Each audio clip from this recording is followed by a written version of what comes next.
All right, blast off. Ben Parker of CardinalSportsReport.com here with Stanford defensive lineman Tobin Phillips.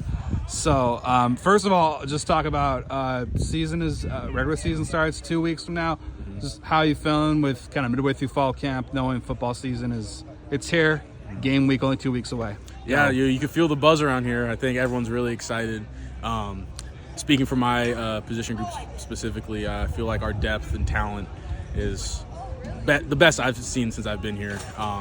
Guys flying around making plays, both sides of the ball, and you feel that buzz as we get closer and closer. I think that it's really going to show out when we have our first game against TCU. Yeah, also to just talk about what areas of your game have you most been working on this summer in preparation for the season? Yeah, just being more physical and pass rush, working edges, really trying to get to the quarterback in all phases of the game. That's kind of just been the focus for our whole room as a whole, and I think that we've really adopted that and taken off with it and really worked on it a lot. Clay Patterson, talk about what has he brought to the room, transferred from Yale, just what have you seen out of him? It's been nothing but good things. Clay's been great leader in the room, coming over, first year here, but picks up like he's been a 5-year vet already, playing 4 years at Yale. You can really see his expertise and leadership transfer, and it's just been another great presence in the room. It just builds that camaraderie even more, and just an extra accountability leader in the room as well. Talk about, too, just kind of Coach Kalaji, what is he most emphasizing with your unit this kind of fall camp period? Really just being relentless and getting to the edges of blockers and not staying down the middle, and really kind of working on that similar to NFL-style pass rush, something that we wanted to work on going into the offseason. I think that we really adopted that well. Tell me, the offensive line, what have you seen from them? What areas of growth have you seen from those guys in your battles against them? Going in, this is their second year as a unit together, and you just see that communication and everything carry on and really grow from last year. And so some good young guys, too, contributing, and I'm excited to see what they can do. Yeah, also, too, just kind of talk about some of the other guys in the room, kind of Raul and Bucky. What have you seen from those two guys? What have they kind of brought to the room? Oh, they bring the juice every day, Raul especially.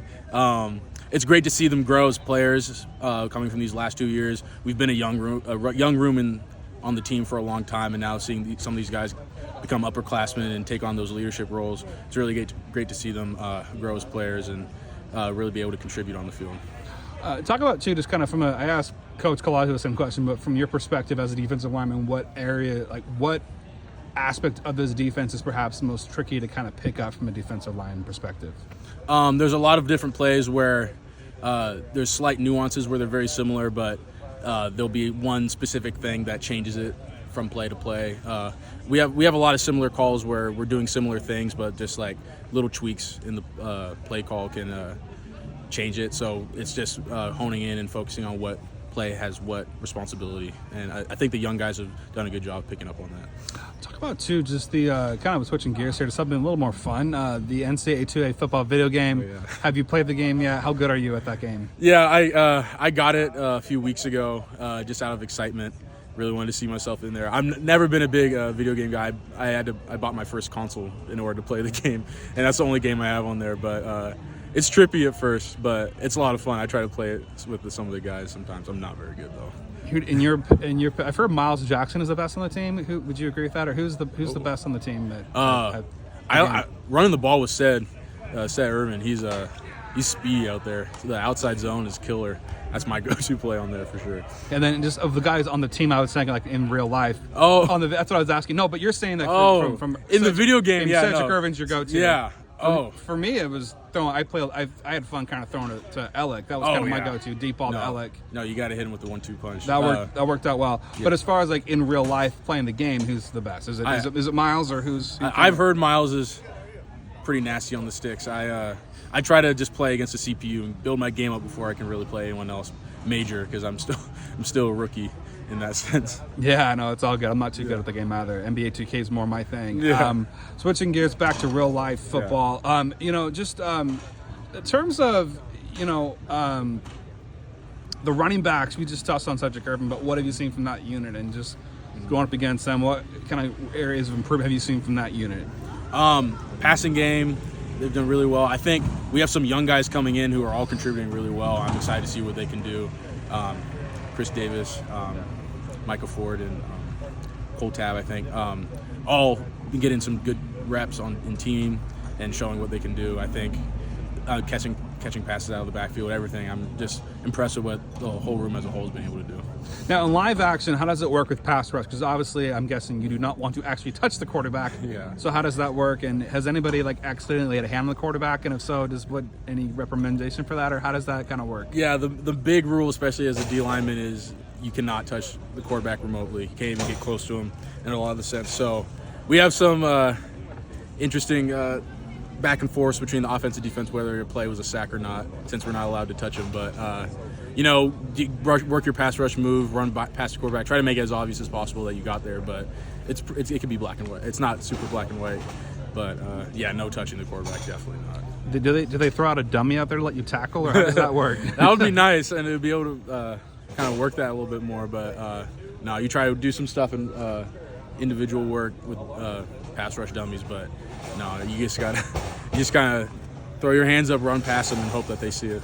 There you go. You guys were in the stadium last week, I think it was. Obviously you're a vet and you've been in the stadium before, but just for the young guys, for the team as a whole, what kind of benefit do you think you get from practicing in the stadium?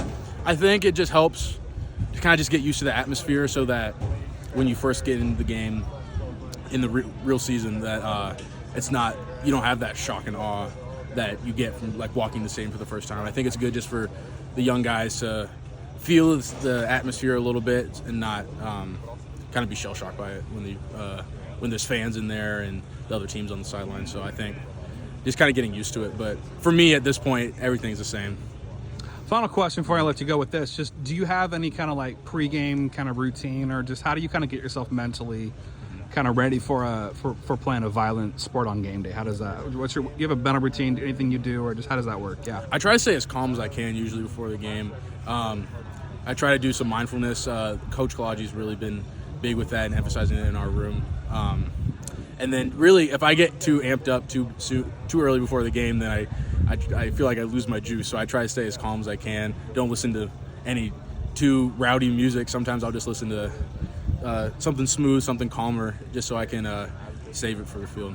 Is it classical music that you listen to, or what's I listen to jazz sometimes, maybe some Erykah Badu, something. Okay. Mix it up sometimes, but I usually don't change my routine too much. I usually listen to music I usually listen to, and just kind of keep it chill before the game, and then right before the game starts, that's why I ramp it up. All right, perfect. Maybe a little Steely Dan before kickoff. Yeah, exactly. Exactly. We'll see. I was listening to them today. Oh, yeah. Well, thank you so much for taking the time, Tobin, and good luck with the rest of fall camp and as you head into the season. Appreciate it. Thank you.